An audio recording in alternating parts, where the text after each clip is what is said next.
نبی کریم صلی اللہ علیہ وآلہ وسلم نے فرمایا، فرشتے 950 سال میرے عمر کی شان بیان کریں تو شان ختم نہیں ہو سکتی۔ اتنا بڑا شخص عمر فاروق، اتنا بڑا آدمی، ایک دن اعلان کیا جناب عمر فاروق نے، لوگوں ذرا مسجد میں تو آنا، بات کرنی ہے۔ جلدی سے مسجد نبوی صحابہ سے بھر گئی، اور ایسا جب اعلان ہوتا تھا تو صحابہ دوڑ کے آتے تھے، شاید کسی نے حملہ کر دیا ہے یا شاید کوئی نئی بات ہے۔ سیدنا فاروق اعظم رضی اللہ تعالیٰ عنہ ممبر پر بیٹھے، حضرت عبد الرحمن ابن عوف فرماتے ہیں کہ صحابہ تجسس سے دیکھ رہے ہیں کہ کسی طرف سے کوئی پیغام تو نہیں آ گیا یا کافر حملہ تو نہیں کرنے لگا، بڑی پریشانی ہے۔ عمر بیٹھے، اللہ کی حمد کی، نبی پاک صلی اللہ علیہ وآلہ وسلم پر درود پڑھا، پھر جناب عمر فاروق بولے، فرمانے لگے، میں جب مکے میں رہتا تھا تو کبھی گھر میں قحط آ جاتا تھا، بکریوں کے دودھ خشک ہو جاتے تھے، گندم نہیں ملتی تھی، پانی نہیں ہوتا تھا، تو فرمایا میری اماں مجھے خالہ کے گھر بھیج دیتی تھی، قبیلہ بنو مخزوم، اس قبیلے میں میری خالہ کی شادی ہوئی تھی، وہ مالدار لوگ تھے، ان کے پاس زیادہ بکریاں، زیادہ اونٹ، زیادہ گائے، زیادہ کھیت تھے۔ حضرت عمر فاروق فرمانے لگے، میں ان کے گھر جاتا تو میرے خالو سمجھ جاتے کہ عمر کو اس لیے بھیجا گیا ہے کہ قحط آ گیا ہے۔ فرماتے ہیں کہ وہ مجھے سویرے اپنے ساتھ بکریاں چرانے لے جاتے، شام تک میں ان کی بکریاں چراتا۔ ایک طرف مسئلہ یہ ہے کہ کیسر و کسرا کی دیواریں ہل رہی ہیں عمر کے نام سے، اور ادھر عمر ممبر پہ بیٹھے خطبہ دے رہے ہیں۔ فرماتے ہیں میں بکریاں چراتا تھا شام تک، خالہ کے گھر مزدوری کرتا تھا۔ آپ فرماتے ہیں شام ہوتی تو ایک مٹھی کشمش دیتے۔ آپ فرماتے ہیں کہ میں بڑے قد والا تھا، کبھی ایک مٹھی کشمش ملتی، کبھی ایک مٹھی کھجور ملتی، میں شام کو کھاتا اور کھا کے سو جاتا۔ کئی مہینے یوں ہی گزرتے تو میری اماں کا پیغام آتا کہ حالات صحیح ہو گئے ہیں، میرے بیٹے کو بھیج دو۔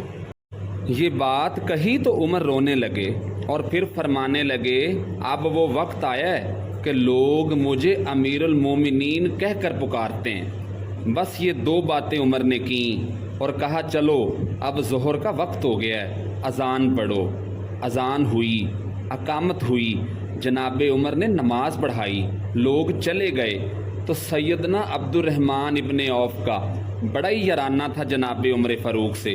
فرمانے لگے، عمر تو بڑا سیانہ بندہ ہے یار، یہ 2 باتیں سنانے کے لیے اتنا بڑا مجمع، یہ 2 باتیں بتانے کے لیے کہ میں خالہ کے گھر جاتا تھا تو ایک مٹھی کشمش ملتی تھی، ایک مٹھی کھجوریں، یہ 2 باتیں کہنے کے لیے کہ میں بکریاں چرایا کرتا تھا۔ تو حضرت عمر فاروق رضی اللہ تعالیٰ عنہ پھر روئے، پھر آنکھوں میں آنسو آئے، کہنے لگے عبد الرحمن آج نا مصر اور شام سے کچھ لوگ آئے تھے، وہ بتا رہے تھے کہ عمر تیرا وہاں بھی بڑا ہی ڈنکا ہے، وہ مجھے کہہ رہے تھے کہ تیرے نام کے بڑے ہی دبدبے ہیں، بڑے ہی تذکرے ہیں، تو میرا نفس مجھے کہہ رہا تھا کہ عمر دیکھا کتنا تیرا چرچا ہے، تو میں نے آج مصطفیٰ کے سارے غلام اکٹھے کر کے اپنی اوقات بتائی ہے کہ عمر تو کچھ نہیں ہے، اسی کسے دے کچھ نہیں جے لگ دے تے نہ کوئی ساڈا دردی۔ میں نے تو اپنا بتایا ہے کہ بکریاں چرا کے گزر بسر کرنے والا انسان آج امیر المومنین بنا بیٹھا ہے۔ جسے اپنا آپ یاد رہتا ہے نا، اسے خدا بھی یاد رہتا ہے، جسے اپنا آپ یاد رہتا ہے اسے رسول اللہ بھی یاد رہتے ہیں، جسے اپنا آپ یاد رہے اس کی نظر میں دوسرے لوگ بھی کچھ ہوتے ہیں۔ ایک دفعہ حضور صلی اللہ علیہ وآلہ وسلم نے صحابہ سے پوچھا کہ تمہیں پتہ ہے کہ جنت کا بادشاہ کون ہوگا؟ جنت میں تو جانا ہی بڑی بات ہے، تو حضور جنت کے بادشاہ کا پوچھ رہے ہیں؟ ابن ماجہ کے الفاظ ہیں۔ تو میرے مصطفیٰ کریم صلی اللہ علیہ وآلہ وسلم کے غلاموں نے کہا حضور ہمیں نہیں پتا۔ تو حضور نے فرمایا جنت کے بادشاہ وہ لوگ ہوں گے جنہیں دنیا میں کوئی بھی نہیں جانتا ہوگا، جن کے کپڑے سادے ہوں گے، جو غریب لوگ ہوں گے، جو کسی کے ساتھ جاتے تھے تو ان کو مانتا کوئی نہیں تھا، ایسے لوگ جنت کے بادشاہ ہوں گے۔ اور فرمایا قیامت کے دن جب لوگ انہیں دیکھیں گے تو فخر کریں گے، رشک کریں گے، کہ کہیں گے کہ کیا ہی بات ہے، کیا ہی نصیب ہے۔ دعا ہے کہ اللہ تعالی ہمیں بھی ایسے اعمال کرنے کی توفیق عطا فرمائے۔